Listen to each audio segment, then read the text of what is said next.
तो चलिए इस बड़ी खबर पर एक बार नजर डालते हैं। सीएम योगी ने पॉडकास्ट में महाकुंभ के सफल आयोजन का बखान करने के साथ ही देश की सियासत के तमाम सुलगते सवालों का दो टूक जवाब भी दिया।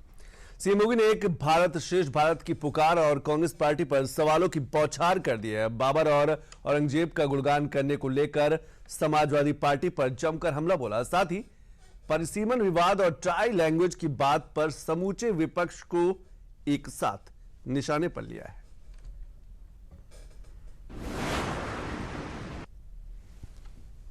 एक भारत और श्रेष्ठ भारत नहीं बनना चाहिए।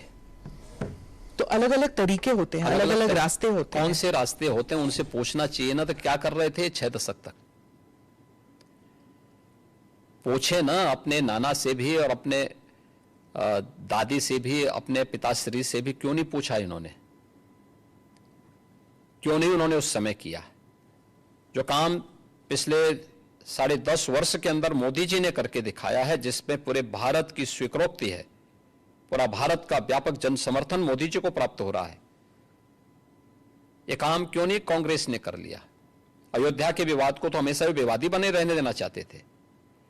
काशी की संकरी गलियों में गांधी जी के नाम पे जिंदगी भर राजनीति कर रहे हैं, लेकिन 1916 में काशी की संकरी गलियों को लेकर के गांधी जी ने टिप्पणी की थी काशी में, और बहुत कड़ी टिप्पणी की थी। क्यों नहीं उन्होंने राष्ट्रपिता महात्मा गांधी के उस सपने को साकार किया? वो मोदी जी ने ही साकार किया है। राहुल गांधी तो भारत जोड़ो के लिए निकल पड़े थे, उन्होंने 2 यात्राएं की, तो फिर उनको क्यों आप कह रहे हैं कि वो विभाजनकारी काम करते हैं? देखिए, इनका भारत जोड़ो भारत तोड़ो अभियान का हिस्सा है। ये जहां जाते हैं, दक्षिण में जाएंगे तो उत्तर भारत की निंदा करेंगे, उत्तर में आएंगे तो दक्षिण की निंदा करेंगे। भारत से बाहर जाएंगे तो भारत की निंदा करेंगे। इसलिए इनके आचरण को देश समझ चुका है। लेकिन भारत की राजनीति में भारतीय जनता पार्टी के लिए राहुल जैसे कुछ नमूने जरूर रहने चाहिए, जिससे एक रास्ता हमेशा के लिए साफ होता रहे, अच्छा रहता है, बना रहे। कर्नाटक सरकार के द्वारा धर्म के आधार पर आरक्षण, यह बाबा साहब भीमराव अंबेडकर के द्वारा दिए गए संविधान का अपमान है। याद करना, जब संविधान सभा में आरक्षण की बात हुई तो उसमें धर्म के आधार पर आरक्षण का मुद्दा भी उठा था, और बाबा साहब भीमराव अंबेडकर ने इसका पुरजोर विरोध किया था। धर्म के आधार पर आरक्षण का विरोध भारत के संविधान सभा के हर एक सदस्य ने किया था, और सबने इस बात को कहा था, क्योंकि उसी समय देश 1947 में देश का विभाजन धर्म के आधार पर हुआ था, और उसका विरोध और उसकी साया आने वाले समय में भारत पर न पड़ने पाए। लेकिन ये कांग्रेस 1952 से लगातार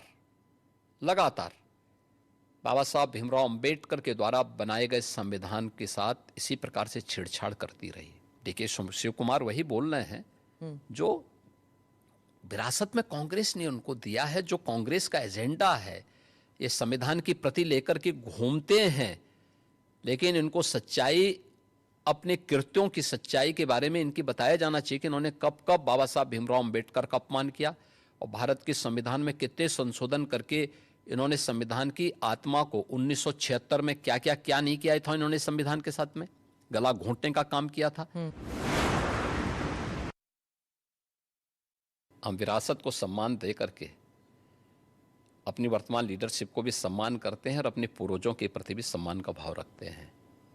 लेकिन जिनके आदर्श औरंगजेब हों तो उनका आचरण भी उसी प्रकार का जरूर होगा, क्योंकि वो औरंगजेब को महिमा मंडित कर रहे हैं। वे सब लोग उस कैटेगरी में खड़े हो चुके हैं। उनके नेताओं ने मुंबई से लेकर के लखनऊ तक, ये सभी लोग तो महिमा मंडन करने वाले लोग हैं। तो जिनका जैसा आदर्श होगा तो वैसे ही उनका स्वयं का चरित्र भी होगा। यही तो हमारी संस्कृति भी कहती है, शिवो भूत्वा शिवम यजेत। तो जो जिसकी पूजा करेगा उस जैसा ही बनता है।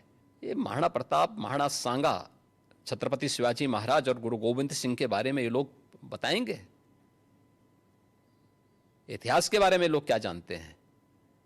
जो औरंगजेब और बाबर की पूजा करते हो, जो जिन्ना को अपना आदर्श मानते हो, इन लोगों से इसकी उम्मीद नहीं की जा सकती।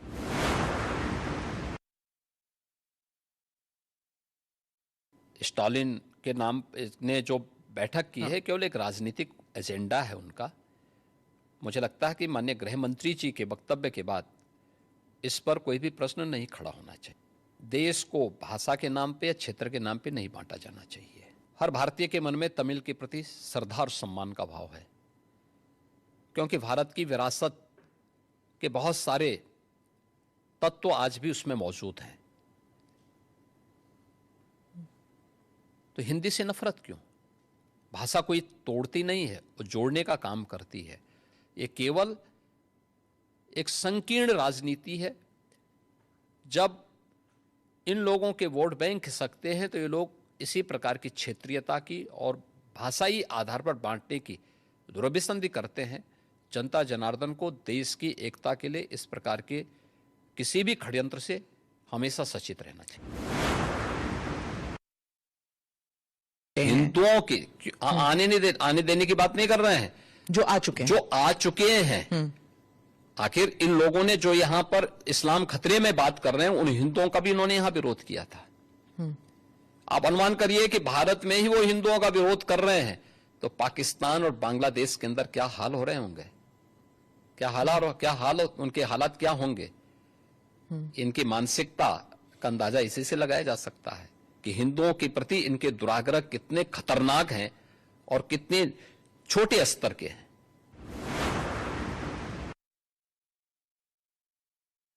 कॉमेडियन जो है महाराष्ट्र में, उन्होंने संविधान को दिखाया और कहा इस संविधान से मुझे अभिव्यक्ति की आजादी मिलती है, मैं कुछ भी कह सकता हूं। अभिव्यक्ति की आजादी कानून के दायरे में,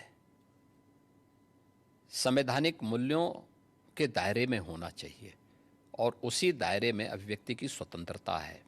आपके अभिव्यक्ति की स्वतंत्रता किसी दूसरे पर व्यक्तिगत प्रहार करने के लिए नहीं हो सकती है। दुर्भाग्य है कि कुछ लोगों ने देश का चीरहरण करना, विभाजन की खाई को और चौड़ी करने के लिए इस अभिव्यक्ति की स्वतंत्रता को अपना जन्मसिद्ध अधिकार मान लिया है।